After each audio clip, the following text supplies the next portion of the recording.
Welcome everyone, this is episode 37 of the Transmaxxing podcast, and today's topic is Finnster and the femboy fantasy. So as you might already know, recently Finnster came out disclosing that he had already starting HRT. And when I heard it, I was thinking that does he really need that to make money and stuff, because he already earned so much money from this femboy thing that he was doing. So he could have just retired, but maybe want to continue it for longer, or maybe he wants to have a more feminine appearance permanently for psychological reasons or whatever. So I personally feel like Finn actually had the fear of twink death coming into him, probably like what a lot of femboys do. And so he probably started HRT to mitigate that overcoming effect, pretty much as a way to escape the reality that would come to pretty much every femboy that happens like after they hit a certain age, like testosterone starts dominating more over the body. Similar to my experience in my case, in which when I started HRT because I wanted to look more like a femboy, like especially with DHT levels increasing as people age more. So especially men, like hair starts to bald, like more masculinized facial features. And I believe Finnster didn't want any of that, so he started HRT like 6 months ago as he announced. Yeah, that makes sense. And he did say that they hadn't figured out everything with regard to gender identity or whatever. I think it was mostly a pragmatic decision in his case. He even said that he made pros and cons with it. Yeah, I personally think that Finster definitely for sure appreciates more like his feminine side, so he preferred to start HRT rather than like giving up on being a femboy. I think what some people might want to do is just do it temporarily to be feminine, like when you're 16 to 20 or whatever. Then you can have a more feminine appearance and give it up later to become more masculine. But if you're invested into that identity and you have experience, all the benefits you can get, it can be hard to go back to being masculine after that. Yeah, like I think I know like a couple femboys who like they microdose on HRT, or as like now there's like this new thing called like non-binary um HRT treatment.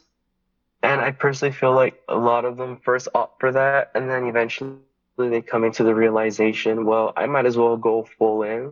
Similar to Finster's experience as he described, like growing a chest and everything else.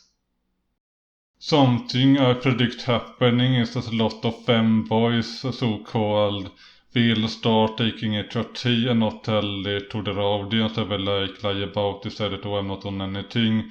And then they will riff their audience members and pretend that you can just look like that from cross-dressing when they are taking drugs.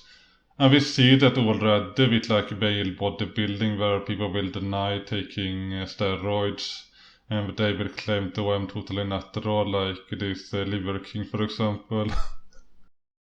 Yes, this is actually very similar to like how bodybuilders, like they all say, "Oh yeah, I'm actually a natural," and then we all find out like later down the line, like they were using steroids or they were using some like creatine or like other similar substances. It's similar to like the whole femboy fashion and everything. Like a lot of these femboys, like they either microdose or they even go full on HRT, and they just tell people, "Oh yeah, I'm a natural," and then I feel like this is my own personal take, but I feel like a lot of them, maybe like once it's undeniable, like undeniably seeable that they are taking HRT, that they will be like, "Oh yeah, I'm actually trans and I've been taking HRT for a while now." Yeah, the best strategy is probably what Finnster did, which was avoiding the questions, joking about it, whatever. Then eventually he came out, and then he didn't lie to anyone, he just didn't say anything. Or you can just deny it permanently and rift people. But there is this maybe pressure to deny being on HRT and pretend to be all natural in this female community. And I think the reason for that is that you want to sell this fantasy that you can look like him just from like makeup and cross-dressing or whatever. I personally think that it's like an aspect of being somewhat like more femme-brained in the way that like a lot of these like mainstream like creators and like especially in the trans circles or femboy circles, they pretty much put this message out and tell people like, oh, you don't need HRT. It's not a magical pill or anything. But in reality, we all know HRT like affects you in almost like any conceivable way of your body.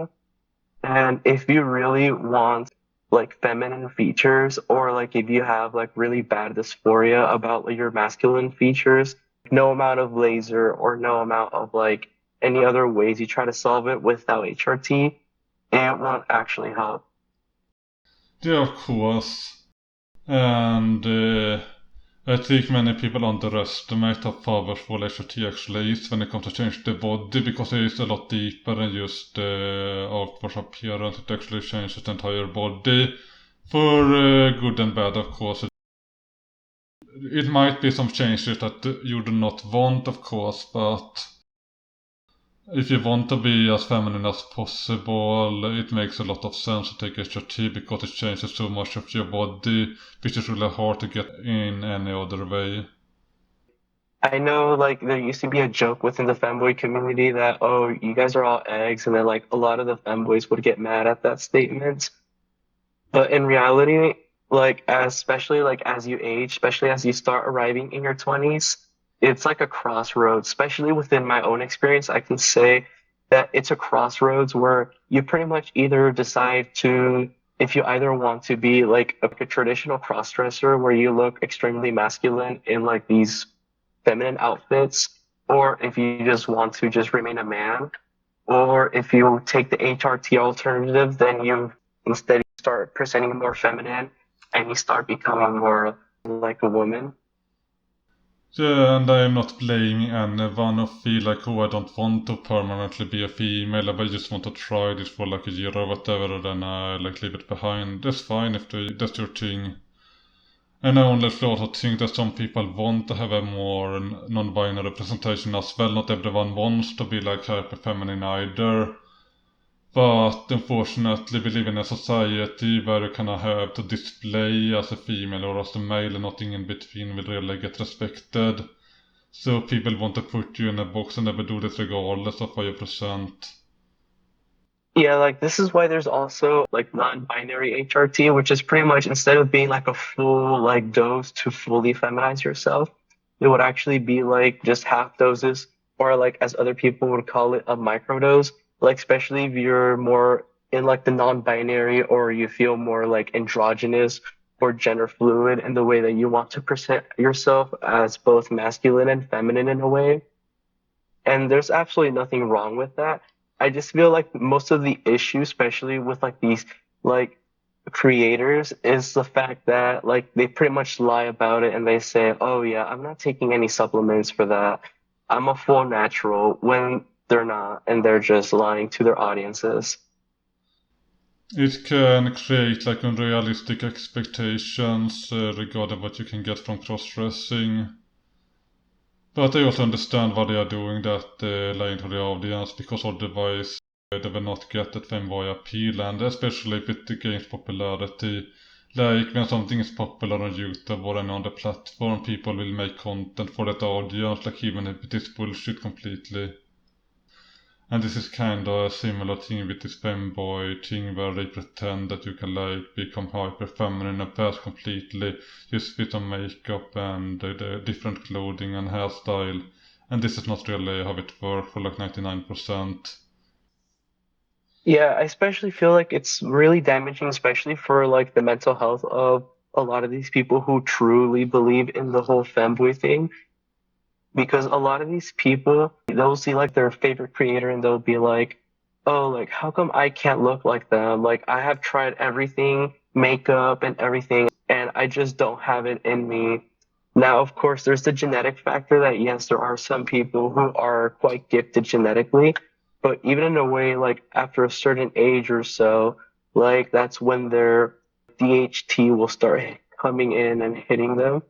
So, like, the hidden factor behind a lot of these people is, well, as I stated previously, just the whole, like, either microdosing or full HRT dosing.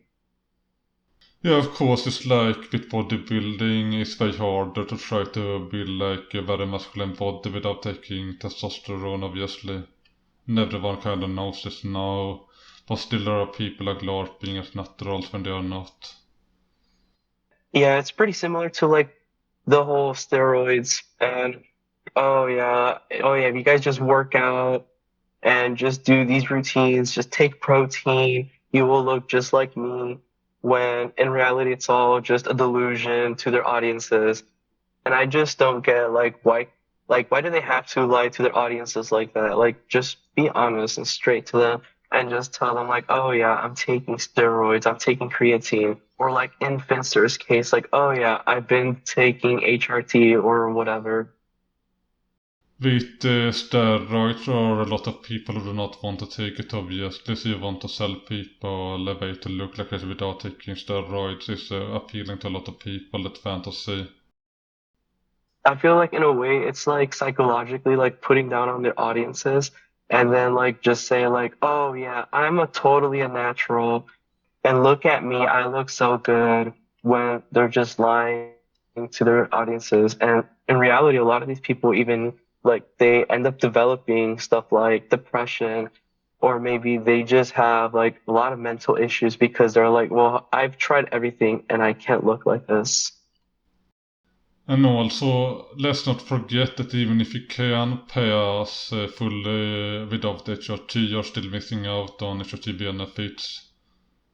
Because a lot of like changes to the body, your sex life, breast growth and everything, you can only get that with HRT.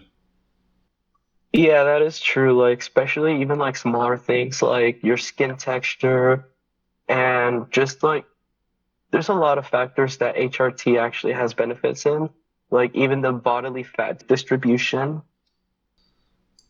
Yeah, for example, some people have reported that on HRT they actually reverse hair loss. They actually get back hair that they had lost earlier. This is another thing you cannot get just from cross-dressing. You can maybe do like a hair transplant operation or whatever. Yeah, like that is actually true. I know things like finasteride and HRT, like estrogen itself, like they can actually recover like your hairline if you experience hair loss within your youth or like during your 20s. Like even with body hair itself, like it doesn't make it fully go away, but it does make the hairs a lot softer and a lot easier to shave. Yeah, and it's important that we inform people about what HRT does so people can make a more informed decision. Of course, there are like some potential downsides, like maybe some people don't want to risk their fertility or whatever. So I can understand some people not wanting to start it. Yeah, like especially people who really want to have kids and they don't have the option of freezing sperm or anything, like it is completely understandable. A lot of people they don't want to opt for starting for HRT because it can make fertility go away. But like there's also a lot of research that says like if you stop HRT for a while, then like you might be able to regain fertility. I can actually see some femboys going for HRT for a while just to extend the youth or whatever, then stopping it. Yeah, like personally, I just feel like it's mainly like people who actually plan on having kids, but like I feel like a lot of people who like don't plan on having kids, I don't really see them stop on taking HRT, especially since they start seeing like the amazing changes that take place after starting HRT. Of course, if you just want to like look superficially feminine on the outside, I can see the appeal of cross-dressing. But then I will actually suggest another option, which I call Avatarmaxxing. You can just create like a video game character or whatever in like VRChat or something, then you can look however you want in that game. It's a similar thing that is way easier to achieve and does not require you to be like young or whatever. Yeah, I think this marks the end of episode 37 of the Transmaxxing podcast. I hope that you will have a nice day forward, and I hope that Finnster will have a great experience on HRT. Goodbye everyone!